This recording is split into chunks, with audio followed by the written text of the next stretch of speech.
अस्सलाम वालेकुम। Elementary particle physics में सभी व्यूअर्स को वेलकम करते हैं। आज हम डिस्कस करेंगे सिमेट्रीज़ को। तो सिमेट्री को समझने के लिए हम लेट कर लेते हैं कि हमारे पास एक पोटेंशियल बैरियर है और इस रीजन में पार्टिकल का पोटेंशियल -2 वोल्ट है। तो ये पार्टिकल जब इस बैरियर को क्रॉस करता है तो इसका पोटेंशियल 2 वोल्ट बन जाता है। यहाँ पे इस रीजन में पार्टिकल का पोटेंशियल -2 वोल्ट था। ट्रांसफॉर्मेशन के बाद पार्टिकल का पोटेंशियल 2 वोल्ट हुआ, मतलब कि पार्टिकल के जो पोटेंशियल हैं उसका मैग्नीट्यूड ट्रांसफॉर्मेशन के बाद भी सेम रहा। तो हम कह सकते हैं कि पार्टिकल का जो पोटेंशियल है इस केस में वो सिमेट्रिक है। लेकिन यहाँ पे एक मसला आ रहा है, वो ये कि पार्टिकल के बिहेवियर को हम कैसे समझ सकते हैं, क्योंकि पार्टिकल हर जगह पे इनवेरिएंस ही शो कर रहा है। तो हम पार्टिकल के वोल्टेज को अगर किसी और फिज़िकल पैरामीटर के साथ ड्रा करना चाहें तो हम कैसे ड्रा कर सकते हैं, उसके कोऑर्डिनेट्स को हम कैसे ड्रा कर सकते हैं। तो दो ऐसी चीज़ें हैं जिनकी वजह से हम कह सकते हैं कि पार्टिकल का बिहेवियर इस रीजन के मुकाबले में उस रीजन में चेंज है। वो दो चीज़ें कौन कौन सी हैं? एक है एब्सोल्यूट पोजीशन और दूसरा है टाइम। मतलब ये कि हम कह सकते हैं कि पार्टिकल को यहाँ से यहाँ तक आने में अगर 2 सेकंड लगे हैं तो यहाँ से यहाँ तक आने में उसे 3 सेकंड लग सकते हैं या 4 सेकंड लग सकते हैं। तो एक तो टाइम का डिफरेंस हो गया, दूसरा एब्सोल्यूट पोजीशन डिफरेंट हो सकता है।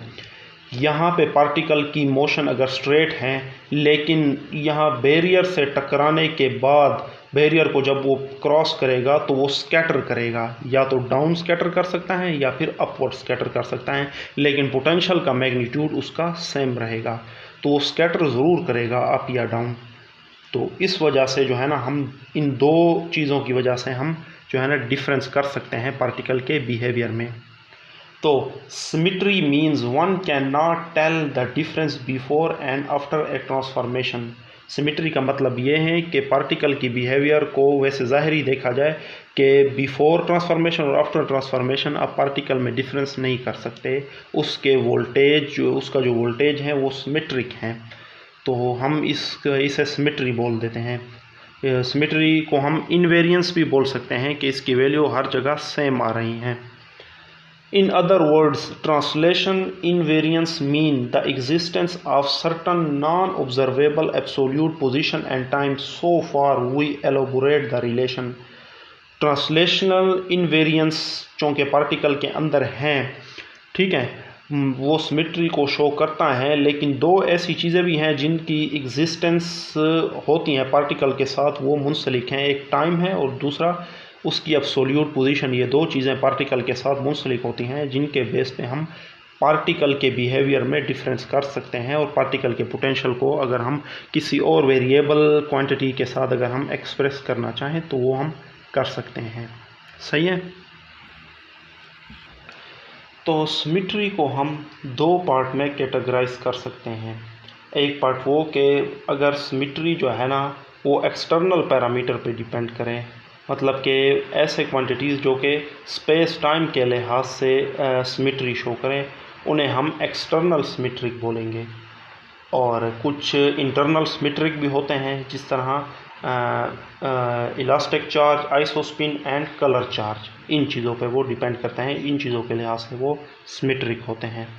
Symmetry come into two categorise, those related to space-time structure which are often referred to external symmetric।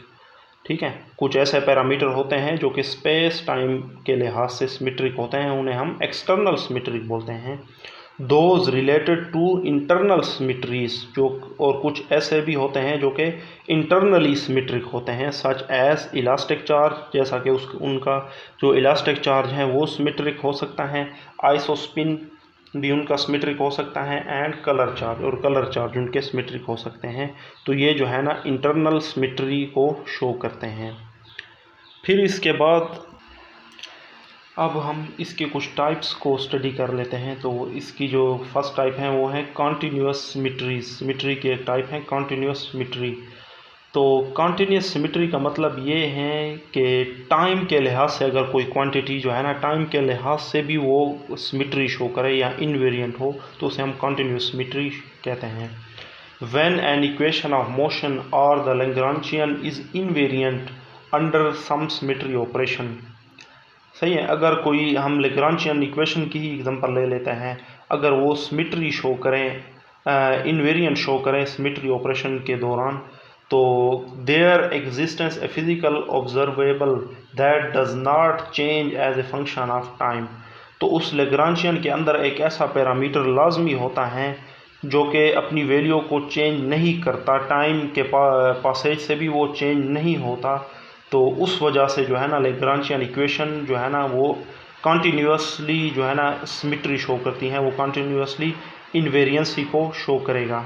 सही है, अब इसके कुछ टर्म्स हम देखेंगे कॉन्टीन्यूस सिमेट्री के।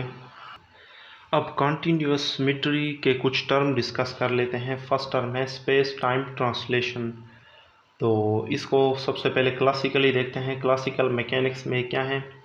In the Lagrangian equation of motion, Lagrangian equation of motion हमारे पास कुछ इस फॉर्म में होती हैं क्लासिकल मैकेनिक्स के अंदर, d/dt इंटू पार्शल एल और partial q dot into v. ठीक है, चार्ज है यहाँ पे q I dot minus partial L over partial Q I dot और q i into q I dot equal to 0। इसे हम इक्वेशन नंबर 1 बोल देते हैं। ये लैग्रांजियन इक्वेशन ऑफ मोशन है।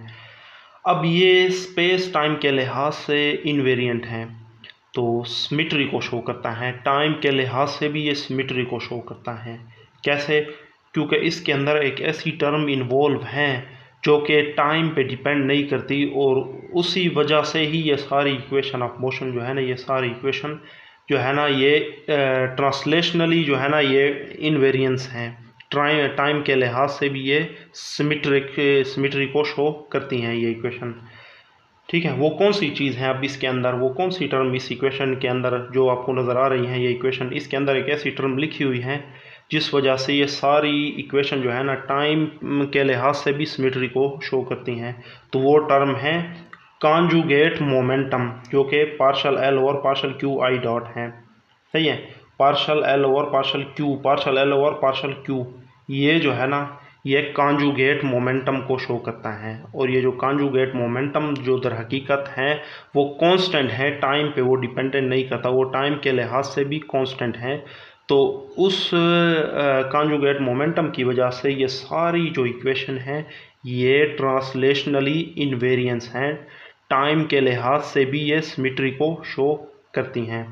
इन this equation the conjugate momentum P I is equal to partial L over partial Q I dot. ठीक है, ये कॉन्जुगेट मोमेंटम का फार्मूला है, इसके अंदर इन्वॉल्व है वो इज कांस्टेंट ऑफ टाइम, वो कांस्टेंट ऑफ टाइम है। ये टर्म जो है ना कॉन्जुगेट मोमेंटम इस इक्वेशन के अंदर कांस्टेंट ऑफ टाइम है।